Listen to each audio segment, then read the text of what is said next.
দিনের আলো ফুরিয়ে আসছে, আকাশ জুড়ে গোধূলির মায়াবী খেলা। সূর্য দিগন্তের ওপারে ডুব দেওয়ার প্রস্তুতি নিচ্ছে, আর তার শেষ সোনালি কমলা আভা মেঘের গায়ে মেখে তৈরি করেছে এক অপার্থিব দৃশ্য। ঠিক এমনি এক মুহূর্তে আকাশ কালো করে নামলো ঝমঝম বৃষ্টি। ধূসর আর নীলচে মেঘের দল যেন অভিমানী মুখ করে ঢেকে ফেলেছে চরাচর। বৃষ্টির ফোঁটাগুলো টুপটাপ শব্দে ঝরে পড়ছে,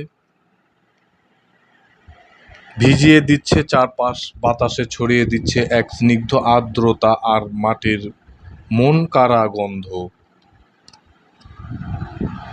এইরকম এক বৃষ্টিমুখর সন্ধ্যায় জানালার পাশে রাখা আরাম কেদারাটা যেন হাতছানি দিয়ে ডাকে, কিংবা বারান্দার কোণে পাতা নরম কুশনটা, যেখানে বসলে মনে হয় প্রকৃতির খুব কাছাকাছি চলে এসেছি। হাতে উষ্ণ চায়ের কাপ, তার থেকে ওঠা পাতলা বাষ্প ধোঁয়ার মতো মিশে যাচ্ছে বাইরের ভেজা হাওয়ায়। ঘরের কোণে টিমটিম করে জ্বলছে একটা মোমবাতি, তার নরম আলোয় চারপাশের সব কিছু কেমন যেন রহস্যময় লাগছে। অথবা টেবিল ল্যাম্পের আলোয় আলোকিত প্রিয় বইয়ের পাতা। বাইরে তাকালে চোখে পড়ে বৃষ্টি ভেজা সবুজ গাছপালা, সতেজ আর ঝকঝকে।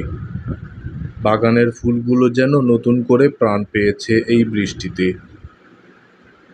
দূরে হয়তো কোনো পুকুর, বৃষ্টির ফোঁটা পড়ে যেখানে তৈরি হচ্ছে ছোট ছোট ঢেউয়ের বৃত্ত, যেন জলতরঙ্গ বাজছে।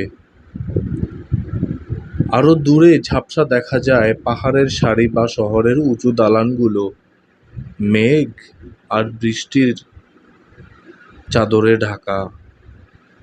ভেজা রাস্তায় জমে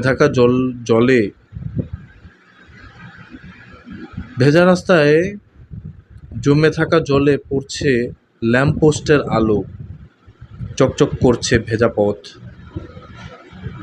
এক ঝলক ঠান্ডা বাতাস এসে গায়ে লাগে, বৃষ্টির কণা মেখে নিয়ে আসে শীতল পরশ।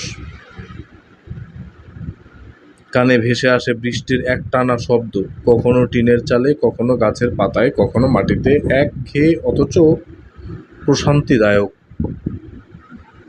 চায়ের কাপে চুমুক দিতেই উষ্ণতা ছড়িয়ে পড়ে শরীরে, সাথে দারুচিনি আর আদার হালকা সুগন্ধ মনকে শান্ত করে দেয়।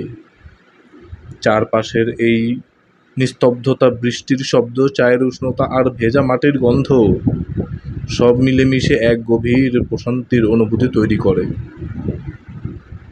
এই গোধূলি বেলার বৃষ্টি যেন এক দীর্ঘদিনের ক্লান্তি ধুয়ে নিয়ে যায়,